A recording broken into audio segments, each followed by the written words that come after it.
আলহামদুলিল্লাহ, আজ সকালে একটি রহমতের দিন পেলাম, যেই দিনে আমরা যারা মুসলিম উম্মার দেশ এবং প্রবাসের আমার প্রাণপ্রিয় কলিজার ভাই বন্ধুরা, আপুরা, দিদিভাইরা, আত্মীয় স্বজন, শুভাকাঙ্ক্ষী সবাইকে যেন আল্লাহ এই দিনটাকে সুন্দরভাবে পরিচালিত করেন।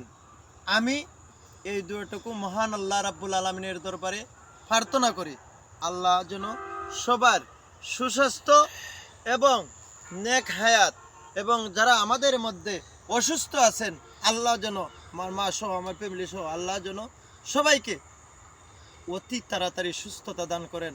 আমিন। সবাইকে শুভ সকালের শুভেচ্ছা জানিয়ে আমার ভিডিওটুকু একটু ভালোবাসা দিয়ে একটু ছড়িয়ে ছিটিয়ে দিবেন। সবাইকে শুভকামনা রইল। আল্লাহ হাফেজ।